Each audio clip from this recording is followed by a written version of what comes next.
திரு ஹிதாயத்துல்லா காங்கிரஸ் கட்சியுடைய முக்கிய பிரமுகர் திரு ஹிதாயத்துல்லாவும் தொலைபேசி வாயிலாக இணைகிறார். அரசு சொல்வது என்பது இது யாருடைய சிட்டிசன்ஷிப்பையும் பறிக்கிற சட்டம் இல்லை, மாறாக பர்சிக்யூட்டட் மைனாரிட்டிஸுக்கு சிட்டிசன்ஷிப் கொடுக்கக்கூடிய ஒரு சட்டம் என்று. இது 2019 இது சட்டமாயிடுச்சு. அமலுக்கு இப்போ தான் 5 வருஷம் கழிச்சு வருது. காங்கிரஸ் கட்சி இந்த நேரத்தை எப்படி பார்க்குது, இந்த அமலாக்கத்தை எப்படி பார்க்குது? காங்கிரஸ் கட்சி இந்த சட்ட திருத்தத்தை இது அமலுக்கு வருவதை நிச்சயமாக எதிர்க்கும். காரணம், இது மத வேற்றுமையை, மத வேறுபாட்டை உருவாக்குகிறது. அதே போன்று மொழி வேறுபாட்டையும் உருவாக்குகின்றது. இலங்கையில் இருக்கக்கூடிய தமிழர்கள், அவர்கள் இந்துக்கள் என்றாலும் கூட அவர்களுக்கும் இந்த சட்ட திருத்தத்தின் மூலம் எதிரான ஒரு நிலைப்பாடு உள்ளது.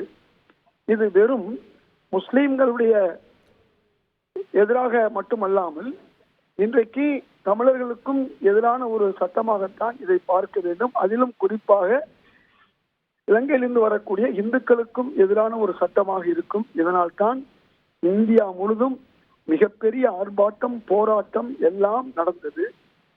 பல தவறான சட்டங்களை நிறைவேற்றி உச்ச நீதிமன்றத்தால் குட்டுப்பட்ட பாஜக இதையும் நிறைவேற்றி இருக்கிறது. இந்த சட்டத்தை எதிர்த்து நிச்சயமாக இந்தியா கூட்டணி கட்சிகள் ஒன்றிணைந்து சட்ட ரீதியாக உச்ச நீதிமன்றத்திலும் அதே போன்று மக்களை திரட்டி போராடவும் செய்யும்.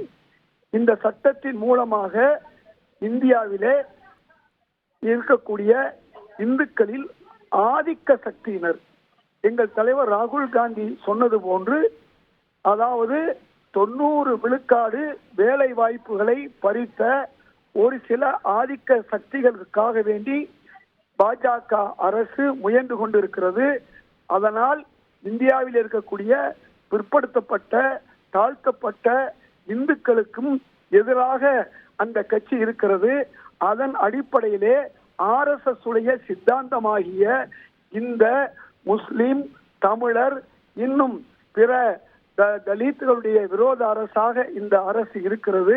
அதை செய்யக்கூடிய ஒரு சட்டத்தில் ஒன்றுதான் இந்த குடியுரிமை சட்டம் என்பது. இந்த திருத்த சட்டம் என்பது தேவையில்லாதது. இந்த சட்டத்தின் மூலமாக பாஜக அரசு செய்த பல தவறுகளில் இது ஒரு தவறாக இருக்கிறது.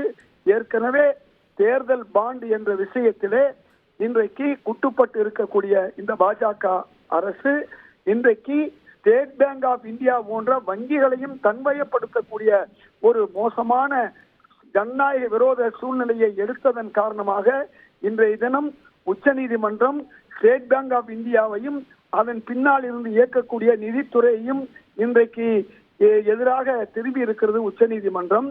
இன்றைக்கு பல்வேறு நிலைகளிலே இந்தியாவுடைய அமலாக்கத்துறையை தவறாக பயன்படுத்தியது நமக்கு பல வழக்குகளில் இருந்தும் அமலாக்கத்துறை அதிகாரிகளுடைய அத்துமீறல்களில் இருந்தும் நமக்கு தெரிகிறது. அதே போன்று நம்முடைய வருமான வரித்துறையையும் தவறாக பயன்படுத்தி கொண்டிருக்கிறது. அதே போன்று நம்முடைய தேர்தல் கமிஷனையும் தவறாக பயன்படுத்தி கொண்டிருக்கிறது. உச்ச நீதிமன்ற நீதிபதியினுடைய அந்த ஒரு உறுப்பினராக கொண்ட எதிர்கட்சி தலைவர் பிரதமர் என்ற நிலையை மாற்றி தனது பாஜக கட்சியினுடைய அமைச்சரை ஒரு உறுப்பினராக ஆக்கி, பிரதமரும் பாஜக அமைச்சராக இருக்கக்கூடிய அந்த உறுப்பினரும் இணைந்து தேர்தல் கமிஷனர்களை உருவாக்கி தில்லுமுள்ளுகளை உருவாக்கக்கூடிய ஒரு சூழலையும் இன்றைக்கு காங்கிரஸ் கட்சி எதிர்த்து வழக்காட சென்று இருக்கிறது. திசை திருப்பக்கூடிய யுக்தின்னு நீங்க சொல்றதா நான் புரிஞ்சுக்கிறேன். I have other guests waiting. நன்றி திரு ஹிதாயத்துல்லா. செய்திகளை உடனுக்குடன் தெரிந்து கொள்ள உடனே சப்ஸ்கிரைப் பண்ணுங்க.